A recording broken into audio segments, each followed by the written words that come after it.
औज़ुबिल्लाहिमिनश्शैतानिर्रजीम बिस्मिल्लाहिर्रहमानिर्रहीम। जी नाज़रीन, मैं आपका मेज़बान मोहम्मद इमरान फैज़ी प्रोग्राम मुलाकात के साथ आपकी खिदमत में हाज़िर खिदमत है। नाज़रीन, आपको जानते हैं कि प्रोग्राम मुलाकात इसमें ज़िला कसूर की टैलेंटेड जो शख्सियत हैं उनसे मुलाकात कराई जाती है आपसे। वो लोग जो मुआशरे के लिए कुछ करना चाहते हैं, जो अपने लिए कुछ करना चाहते हैं, वो लोग जो पाकिस्तान के लिए कुछ करना चाहते हैं, जिनमें टैलेंट है, उनसे मुलाकात कराई जाती है। उनमें सियासतदान भी हैं, आम लोग भी हैं, शहरी भी हैं और वो लोग जिनमें टैलेंट है, उनकी मुलाकात कराई जाती है। आज के मुलाकात प्रोग्राम में जिस शख्सियत से मैं आपकी मुलाकात कराने कराने जा रहा हूँ, वो शख्सियत है, उनकी हाइट तो 4.5 फीट है, लेकिन उनका जो हौसला है, वो केटू की चोटी से भी बुलंद है। उन्होंने अपने हौसले और हिम्मत से वो मुकाम हासिल किया है जो आम शख्स सिर्फ सोच ही सकता है। उन्होंने अपनी हाइट को आड़े नहीं आने दिया और कामयाबी की मंजिलें तय करते जा रहे हैं और आज अभी तक वो कामयाबी की तरफ गामजन है। मेरी मुराद है मलक आबद अली, लाहौर हाई कोर्ट के एडवोकेट हैं, उनसे मुलाकात कराते हैं। आइए उनसे मलक आबद साहब से मुलाकात करते हैं। वालेकुम क्या हाल है? सलाम। ठीक अल्हम्दुलिल्लाह, है, आप कैसे खैरियत है? हैं? जी अल्हम्दुलिल्लाह। अब साहब, आपकी हाइट 4.5 फीट है, आपने वकालत की डिग्री हासिल की है। जी इसके अल्हम्दुलिल्लाह। अलावा भी आप अभी भी तरक्की की मंजिल की तरफ गामज़न है। हायर एजुकेशन भी आपने हासिल की है। जी बिल्कुल। मुझे ये बताइएगा कि मेरे प्रोग्राम में अमूमन जो ये होते हैं नए टैलेंट नौजवान को मैं मुतारफ़ कराता हूँ मुलाकात में, उसमें अक्सर लोग जो जानना चाहते हैं वो सबसे पहले ये जानना चाहते हैं कि उनका लाइफ़स्टाइल क्या है। मैं ये जानना चाहता हूँ कि आपने कामयाबी हासिल की, अगर आपने हाइट को आड़े नहीं आने दिया, अल्लाह पाक आपको मज़ीद कामयाबियों से नवाज़े। अपना लाइफ़स्टाइल ज़रा बताइएगा, आपका सबसे पहले लाइफ़स्टाइल क्या है? सर, अगर आप चाहते हैं कि दुनिया में कामयाब हों, तो सबसे पहले जो आपने फ़जर की नमाज़ बाजमात अदा करनी है। अगर हो सके तो जैसे अल्लाह ताला ने अहकामात हैं, उनको पूरा करो, तहज्जुद पढ़ो। मैं अल्लाह का शुक्र है, कभी-कभी तहज्जुद भी पढ़ता हूँ और फ़जर की नमाज़ जो है ना, वो बाजमात पढ़ता हूँ। उसके बाद कुरान मजीद की तिलावत की जाती है अल्हम्दुलिल्लाह। उसके बाद मैं वापस आता हूँ, मस्जिद से घर आता हूँ और अल्हम्दुलिल्लाह नाश्ता रेडी होता है, घर वाले नाश्ता बना देते हैं। नाश्ते के बाद मैंने अल्हम्दुलिल्लाह रेडी होके जो है ना कोर्ट की तरफ आना है। ये एक रूटीन है, जब आप अपनी एक रूटीन सेट करते हो ना, अल्लाह के नाम से आप अपने दिन की दुआ करते हो, तो अल्लाह ताला ऑटोमेटिकली आपको कामयाबियों से हमकार करते चले जाते हैं। नाज़रीन, ये जैसा कि आप जानते हैं कि देखें, ये सिर्फ दुनियावी तालीम नहीं है, ये अल्लाह के जो रूहानी तालीम की तरफ ही गामज़न है। कोई भी कामयाबी के लिए आपको अल्लाह ताला से रुजू करना पड़ता है। आप साहब ये बताइएगा, आपने इब्तदाई तालीम कहाँ से हासिल की? मैंने इब्तदाई तालीम अपने विलेज गाँव शेपागो से ही प्राइमरी और मिडल की तालीम वहाँ से मैंने हासिल की है। उसके बाद मैंने मैट्रिक अल्लामा इकबाल पब्लिक हाई स्कूल जो कसूर में है, वहाँ से मैंने मैट्रिक अल्हम्दुलिल्लाह ए प्लस ग्रेड से हासिल की है। और उसके बाद मैंने degree college Islamia degree college से मैंने आईकॉम और बीकॉम की तालीम ए ग्रेड के साथ अल्हम्दुलिल्लाह मैंने पास किया है। उसके बाद मेरा दाखिला हैले कॉलेज ऑफ कॉमर्स में अल्हम्दुलिल्लाह एमकॉम में हो गया। वहाँ से मैंने एमकॉम में फर्स्ट डिवीज़न में और उसके बाद वहाँ से ही मैंने एमफिल किया है, फाइनेंस में मेरी स्पेशलाइज़ेशन थी। अल्हम्दुलिल्लाह ए प्लस ग्रेड से मैंने एमफिल फाइनेंस किया है और उसके बाद कुछ मेरे मामलात ज़मीन के बने, जिसकी वज़ह से मुझे वकालत करनी पड़ी और मैंने लॉ कॉलेज से एलएलबी की डिग्री हासिल की, पंजाब यूनिवर्सिटी लॉ कॉलेज से। वहाँ से मैंने फिर एक डिप्लोमा टैक्सेशन लॉ का वो किया है और पंजाब यूनिवर्सिटी से ही मैंने एमए पॉलिटिकल साइंस की डिग्री जो है ना वो ली आप है। साहब, माशाल्लाह आपका तरक्की की तरफ गामज़न है, मज़ीद आप तालीम हासिल करना चाहते हैं। आपका फ्यूचर प्लानिंग क्या है? आप क्या करना चाहते हैं? माशाल्लाह आपने एमफिल भी कर लिया है, आगे भी तालीम जारी रखेंगे? क्या फ्यूचर प्लानिंग है? सर देखें, तालीम इंसान की ज़िंदगी का लाज़िम व मज़लूम है। ये आपको प्रोसेस जो है ना वो पैदाइश से लेकर कब्र तक जो है ना वो लर्निंग प्रोसेस है, ये आपको कभी भी नहीं छोड़ना चाहिए और एक कंसिस्टेंसी के साथ आपको मेहनत करनी चाहिए, तभी आप कामयाब होते हो।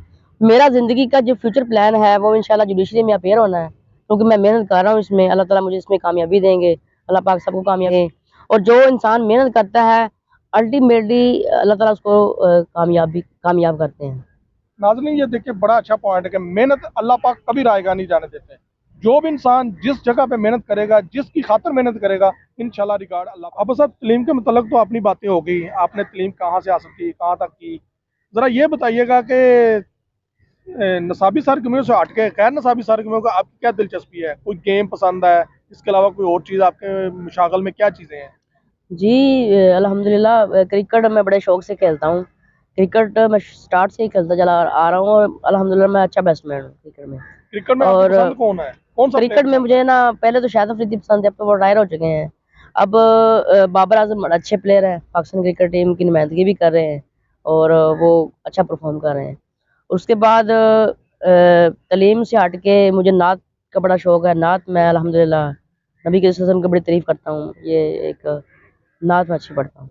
माशाल्लाह आबा साहब, आपने नात भी माशाल्लाह नबी पाक सल्लल्लाहु अलैहि वसल्लम का कलाम पढ़ते हैं आप, क्रिकेट आपको पसंद है। अगर दो शेर नात के हो जाए तो? सारे नबियों के ओहदे बड़े हैं,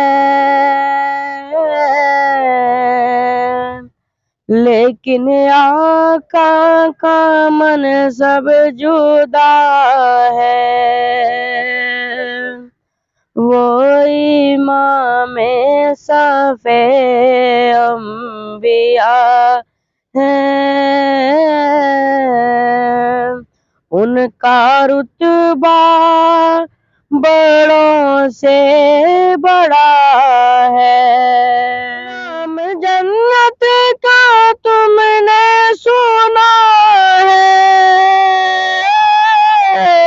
मैंने उसका नजारा किया है।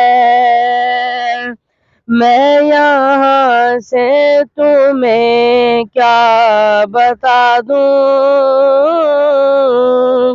उनकी नगरी की गलियों में क्या है। वो इमाम सफ़े अंबिया है,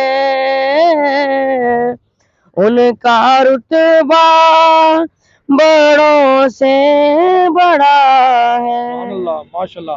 अब साहब आपको बड़ी प्यारी आवाज़ है आपकी। अल्हम्दुलिल्लाह। कभी नात के मुकाबले में हिस्सा लिया? जी जब स्कूलिंग लेवल पे मैंने अल्हम्दुलिल्लाह डिस्ट्रिक्ट में तीसरी पोजीशन हासिल की थी और ज़िला लेवल पे भी तीसरी पोजीशन मिली थी अल्हम्दुलिल्लाह। और उसके बाद कॉलेज लेवल पे भी मैं पोजीशन लेता रहा हूँ नात में। माशाल्लाह, माशाल्लाह। नात रसूल मकबूल सल्लल्लाहु अलैहि वसल्लम, ये आपका शौक है या बाकायदा आप इसकी तालीम हासिल की है या किसी से सीखा है? सीखा तो मैंने किसी से नहीं है, लेकिन ये मेरा शौक है अल्हम्दुलिल्लाह। मैं जब से मैंने होश संभाला है और मैं तब से मैं नबी सल्लल्लाहु अलैहि वसल्लम की तारीफ बयान करता रहा हूँ। माशाल्लाह। कौन सा पाकिस्तान का नात ख्वां जो आपको पसंद है, जिसकी आवाज़ पसंद है? मुझे शहबाज कमर अफरीदी साहब बड़े अच्छे नात ख्वां हैं, वो उनका मैं सुनता हूँ। उसके बाद डिफरेंट किस्म के नात ख्वां जिनकी आवाज़ें अच्छी होती हैं, जो सही तरीके से नबी सल्लल्लाहु अलैहि वसल्लम की तारीफ बयान करते हैं, उनको मैं सुनता हूँ। नाज़रीन, यहाँ पर एक लेते हैं छोटी सी ब्रेक। ब्रेक के बाद मलक आबा साहब हमारे साथ हैं, उनसे मज़ीद सवालात करते हैं। यहाँ पे एक ब्रेक। वेलकम बैक नाज़रीन। मलक आबा साहब एडवोकेट हमारे साथ हैं, इनसे मज़ीद गुफ्तगू जारी है हमारी। आबा साहब ये बताइएगा कि लॉ की तरफ कैसे आपका आना हुआ? क्योंकि आपने माशाल्लाह एमफिल भी किया हुआ है, आगे फ्यूचर प्लानिंग और भी किसी शोबे में जा सकते हैं। लॉ ही क्यों चूज़ किया आपने? सर लॉ जो है कि एक प्रोफेशनल डिग्री का नाम है और मैं ये समझता हूँ कि हर बंदे को लॉ की डिग्री लेनी चाहिए, ताकि जितने भी पाकिस्तान के अंदर या मुल्क के अंदर कानून है उनको आप सीखोगे, तभी आप इनके ऊपर इम्प्लीमेंटेशन करोगे और मुल्क के अंदर जो है ना इंतशार नहीं फैलेगा। मेरा बेसिकली लॉ करने का मकसद ये था कि मेरी ज़मीन प्रॉपर्टी कसूर बाईपास के ऊपर आ गई थी, वो बड़ी काफ़ी कीमती हो गई थी, लेकिन कुछ गुंडा नासर ने उसके ऊपर कब्जा कर लिया। तो मेरा ये था कि मैंने अपनी ज़मीन को भी वापस लेना है। जैसे मैंने अपनी ज़मीन को थ्रू कानूनी प्रोसेस वापस लिया है, इसी तरह ही मैं अपने जो मेरे पास जितनी भी क्लाइंटेज आएगी, जो मेरे पास गरीब लोग आएँगे, मैं उनको भी इंसाफ़ इंशाल्लाह प्रोवाइड करूँगा।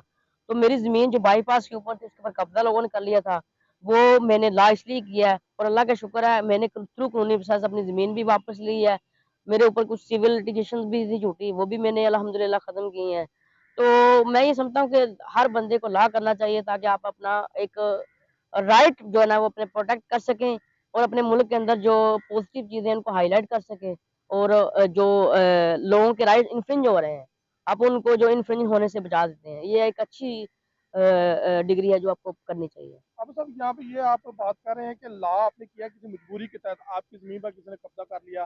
क्या यहाँ पर इंतज़ामिया का फेलर नहीं है कि अगर आपने ला कर लिया, आपने हौसला था, आपने ला करके वो अपनी चीज़ अपने बलबूते पर, अपने पाँव पर, अपने बाजुओं की ताकत से वो दोबारा हासिल की। क्या इंतज़ामिया को नहीं चाहिए कि ऐसे गुंडागर्द नासर से जो है ना उनकी मदद की जाए, जिनके पास ला नहीं है या जो नहीं कर सकते, उनकी भी ज़मीनों पर ये कब्ज़े हो रहे हैं या उनके साथ नाजायज़ हो रहा है, क्या इंतज़ामिया को नहीं चाहिए, ये इंतज़ामिया का फेलियर नहीं है? सर देखें, जब जिस वक़्त मुल्क के अंदर पॉलिटिकल इंस्टेबिलिटी रहेगी, तो इंतज़ामिया जो है ना, वो इस तरह के लोग हथकंडे अपनाते रहेंगे। अगर मुल्क के अंदर पॉलिटिकल इंस्टेबिलिटी होगी, मुल्क का स्ट्रक्चर अच्छा होगा, चेक एंड बैलेंस होगा, तो इंतज़ामिया भी अपना काम सही तरीके से अंजाम देगी और इस तरह मुल्क के अंदर इंतशार भी नहीं फैलेगा। मैं ये समझता हूँ कि मुल्क के अंदर पॉलिटिकल स्टेबिलिटी जो है ना, वो हाँ, बहुत मतलब ज़रूरी है। यहाँ पे ये मैं आपसे पूछना चाहूँगा कि कितना अर्सा हो गया आपको वकालत में प्रैक्टिस में करते मुझे हुए? अल्हम्दुलिल्लाह वकालत में आए हुए 4 साल हो गए हैं और मैं अभी मेरी स्ट्रगल इसमें काफ़ी ज़्यादा जारी है। ये बताइए कि कोई ऐसा मुकदमा अभी तक आपने कितने मुकदमे लड़े हैं, कोई जीता हो या कोई अहम मुकदमा हो जिसके पीछे आप पैरवी कर रहे हो और आपकी ज़िंदगी का अहम मुकदमा हो? सर देखें, मेरी ज़िंदगी का अहम मुकदमा ये था कि मैंने अपनी जो ज़मीन का सिविल लिटिगेशन थी, वो मैंने हाई कोर्ट से लेकर लोअर कोर्ट से लेकर हाई कोर्ट तक मैंने वो जीती अल्हम्दुलिल्लाह। ये मेरी ज़िंदगी का मकसद था और अल्हम्दुलिल्लाह मैंने 2-3 साल में अंदर ये अचीव कर लिया है। इसी तरह ही अगर कोई भी मेरे पास अगर कोई क्लाइंट आता है, जिसके पास वो बड़ा परेशान होता है ज़मीन के मामले में, किसी भी इवन दो क्रिमिनल मामले में, मैं उसको प्रॉपर गाइडलाइन प्रोवाइड करता हूँ और उसको जहाँ तक मैं मुमकिन हो मैं उसकी साथ जो है ना वो कोर्ट में भी पेश होता हूँ, इवन दो मैं थाने में भी जाता हूँ। मेरी ज़िंदगी का मकसद ये है कि मैं जैसे मेरे साथ ज़्यादतियाँ लोगों ने की थी, मैंने उनको प्रोटेक्ट किया, तो मैं गरीब लोगों को भी ऐसे इंसाफ के लिए जो है ना वो जद्दोजहद अब करता हूँ। साहब बड़ी अच्छी बात है, आपने गरीबों के हामी हैं, उनके साथ काम करना चाहते हैं, गरीबों की मदद करना चाहते हैं, अल्लाह पाक आपको मज़ीद तरक्की कामयाबी चाहिए। अब साहब जब आप अदालत में जाते हैं, किसी जज के सामने जाते हैं, मजिस्ट्रेट के सामने जाते हैं, क्योंकि अदालत का जो चैम्बर ऊपर होता है, आपकी हाइट थोड़ी कम है, तो प्रॉब्लम नहीं आती क्या जी बाकी? समटाइम्स बहुत सी अदालतों के रोस्टर जो हैं वो ऊँचे होते हैं, लेकिन अल्लाह का शुक्र है जब आप कानूनी पॉइंट पे बात कर रहे होते हैं ना, तो ये चीज़ें जो है ना आपके लिए सेकेंडरी हैसियत की हामी होती हैं। जब आप कानून के मुताबिक बहस कर रहे होते हो, तो जजेस भी आपको रिलीफ देते हैं, वो आपको मोटिवेट भी करते हैं। तो अल्लाह का शुक्र है, ये चीज़ें मैं ये समझता हूँ कि मेरे लिए सेकेंडरी चीज़ें हैं। वकला बरादरी का आपके साथ रवैया कैसा है? अल्हम्दुलिल्लाह वकला बरादरी का रवैया मेरे साथ बड़ा पॉजिटिव है। सारे मुझे मोटिवेट करते हैं और अल्हम्दुलिल्लाह मेरी इज़्ज़त करते हैं और मैं उन लोगों की इज़्ज़त करता हूँ। आपको कर्ज करते हैं? जी, अल्हम्दुलिल्लाह मुझे कर्ज करते हैं वकला बरादरी। माशाल्लाह। आप साहब आगे आपका जो माशाल्लाह आप नौजवानों को क्या मैसेज देना चाहते हैं? आपने भी जो आने वाले जो बच्चे हैं, जो हमारे जो जिनमें कोई कमी रह गई है, कोई हार्ट की कमी रह गई है, कोई जिस्मानी अज़ा की कमी रह गई है, लेकिन वो उनका माइंड जो है वो शार्प है, वो आगे कुछ करना चाहते हैं, उनके लिए क्या मैसेज देना चाहते हैं? देखिए मेरा मैसेज यही है कि आपने मेहनत से कभी भी नहीं घबराना। अगर कोई एक ख़ामी मैं समझता ख़ामी नहीं होती, अगर कोई एक कमज़ोरी आपके अंदर है, तो अल्लाह पाक अगर एक इंसान के अंदर एक कमज़ोरी को रखता है, लेकिन उससे उससे बेशुमार आपके अंदर खूबियाँ भी डाल देते हैं। जो वो कमज़ोरी जो है ना वो कमज़ोरी नहीं रहती, बल्कि वो आपको इतना एज देती है कि आप सोच भी नहीं सकते। तो मैं ये समझता हूँ कि आपने मेहनत से कभी नहीं घबराना और एक कंसिस्टेंसी के साथ जो है मेहनत करते रहना है। इंशाल्लाह कामयाबियाँ आपके कदम चूमेंगी। कोई इंतज़ामिया को ऐसा मैसेज देना चाह रहे हैं as a being a advocate, को इंतज़ामिया को ऐसा मैसेज दें ताकि वो शहर कसूर के लिए कुछ ऐसा काम करे जो आपकी नज़र में समझते हैं कि आप ये काम हो इंतज़ामिया करे तो मेरे इंतज़ामिया शहर को के लिए मैसेज है बेहतर कि हो। आप प्रॉपर जो है ना चेक एंड बैलेंस का इंतज़ाम जो है ना वो बड़ा स्ट्रिक्ट कर दें। अब साहब मैं आपसे ये पूछना चाहूँगा कि देखें वकाला बरादरी एक एजुकेटेड बरादरी है, जी। वेल एजुकेटेड होते हैं माशाल्लाह, सारे ये मुल्क को कौम को लेकर चलने वाले, मुआशरे को लेकर चलने वाले, कानून जानने वाले हैं। जब इनमें गैर कानूनी हरकतें होती हैं तो क्या समझते हैं आप, ये वकला में भी कुछ ऐसे नासर हैं जिनकी वजह से वो प्रॉब्लम आती हैं, वो क्या समझते हैं आप, ऐसा क्यों होता है? नहीं देखें मैं ये समझता हूँ कि कोई भी इलीगल काम जो है ना वो इलीगल ही होता है, चाहे वो हमारी बिरादरी का कोई काम करे, चाहे कोई दूसरा बंदा करे। इन्हीं चीज़ों को हमने रोकने के लिए इंतज़ामिया को भी कोई एक प्लेटफ़ॉर्म बनाना चाहिए, ताकि कोई भी जो गैर कानूनी काम करे उसके ऊपर पनिशमेंट ज़रूरी होनी चाहिए। अगर आप पनिशमेंट को स्ट्रिक्ट करते हो, लॉ की इम्प्लीमेंटेशन होती है जहाँ पे, तो मैं ये समझता हूँ कि वहाँ पे फिर कोई गैर कानूनी गैर काम शादीशुदा हैं, क्या शादी कैसे करना चाहेंगे, अपनी पसंद की या वालदेन की पसंद? नहीं जी, मैं वालिदैन को प्रेफ़र करता हूँ, मैं अरेंज मैरेज करूँगा। अपनी ज़ाती ज़िंदगी को पसंद तो होगा ही। नहीं दोस्तियाँ होती हैं लेकिन सिर्फ़ लाइकिंग और डिसलाइकिंग की हद तक होती हैं, लेकिन मेरी शादी हद तक मतलब आपकी आवाज़ भी अच्छी है, दोस्तियाँ भी हैं, माशाल्लाह अल्लाह पाक ने इज़्ज़त वकालत भी दी है। जब किसी की याद आती है तो कैसे गुनगुनाते हैं, जरा हमें भी गुनगुना के सुनाए जरा। याद तो किसी की नहीं आती, सारे फ्रेंड्स थे हम। चले मैं सॉन्ग सुना देता हूँ। मैं तेनू समझावा कि ना तेरे बाजू लगदा जी है, तू की जाने प्यार मेरा, मैं करा इंतजार तेरा, तू दिल तू यूं जान मेरी, मैं तेनू समझावा कि ना तेरे बाजू लगदा क्या जी। बता, आपसे मिलकर बहुत खुशी हुई। Thank you so much. नाजरीन, आज का मुलाकात का प्रोग्राम यहीं पे ख़त्म होता है। अगली मुलाकात किससे होगी, ये अगले प्रोग्राम में जानेंगे। आपने जाना कि हमारे ये टैलेंटेड नौजवान Malak Abad Ali advocate high court, वो कितने टैलेंटेड हैं और उनके इरादे क्या हैं। उन्होंने अपनी हाइट को आड़े नहीं आने दिया, अपनी हाइट को इशू नहीं बनने दिया। अगले प्रोग्राम के लिए इजाज़त दीजिए। आपका मेज़बान मोहम्मद इमरान फैजी। पाकिस्तान जिंदाबाद, पाक फौज जिंदाबाद।